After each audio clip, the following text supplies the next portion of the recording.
whatever you're doing in response to your child's self-injury, you want to be maintaining your relationship with your kid. You want to be maintaining trust and connection, and in fact, if possible, building more. So we don't want our reactions that come from very human places of fear for our children to stop our kids from coming to us. If we're noticing signs of self-injury that kids aren't talking to us about, we want to be handling it in a way that forms a baseline of trust and makes it more likely that they are going to start to open up to us about it. So this means that we're working towards forming a bond where our kids can tell us when they need help to not hurt themselves. And we don't want to be doing anything that undermines that bond. It's important to remember that we cannot actually physically prevent our kids from self-harming completely. And we can sometimes harm our bond with our kids and our efforts to protect them. What I mean by that is, if you take all sharp objects away from your child will still have ways to self-harm if that is something that that child feels that they need to do. They can self-harm with their own bodies if that is something that they feel very intent on doing. So it can be helpful if your child says, look, it's the razor in the shower. It tempts me. When I'm in the shower, I feel like cutting. So in that situation, you might say, well, what if we got you an electric razor? What do you think, right? But when a child feels like we're using control and surveillance to stop them from self-injuring, they tend to take it underground, and we're less likely to know what's going on. And we're less likely to be able to be in a kind of relationship that is offering help and support with this. It's vital to recognize that you don't know why your kid is self-harming unless they've talked to you about why they're self-harming, and that self-injury is not the same as suicidality. I'm not saying to assume that your child is not suicidal. Please do not assume that, and be having conversations and listening to your child. But it's very helpful to be saying to your child, like, what can you tell me about your cutting? Like, what does it mean to you? Like, help me understand. Because it doesn't mean the same thing for every child. I hope that this sounds obvious, but these are things I've run into in my practice.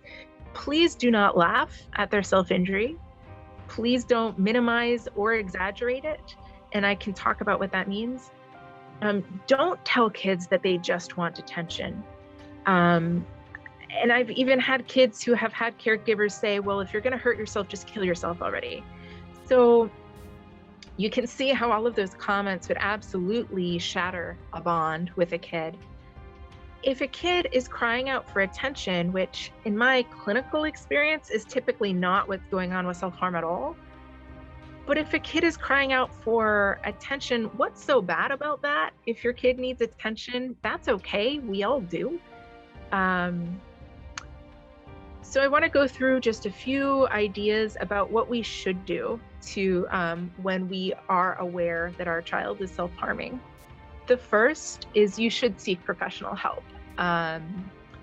And I want you to do that because I'm talking about some generalities, but I hope I'm also emphasizing every situation is unique, and I want you, your child, and a professional thinking together and working together on this to develop interventions and solutions that are specific to your child and what's going on for your kid. It's important to invite your child to talk to you about their self-harm. Ask what you can do to help.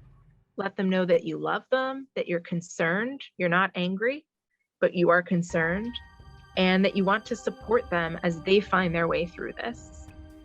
If they need to stay with you to stay safe, you want them to do that. So you want to be saying, if you're feeling tempted to hurt yourself and there's something I can do to help you, let me know. If you just need to sit with me until the feeling passes, we can do that. You want them to know that they can come to you and that it's a good idea to come to you and that it's safe to come to you and that you can handle it if they come to you. That goes back to professional support too. I think parents very understandably have big feelings about this issue, and you might need your own place to be talking about what's coming up for you as you're supporting your child through this.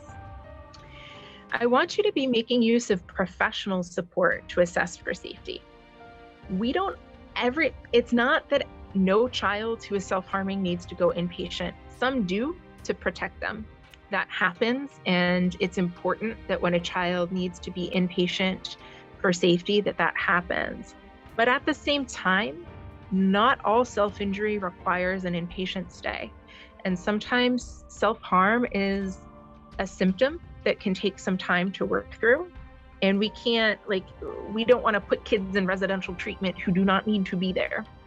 So it's important to be working with a professional to be balancing those concerns so that your child is safe, but that your child is in the least restrictive environment that works for your child's safety.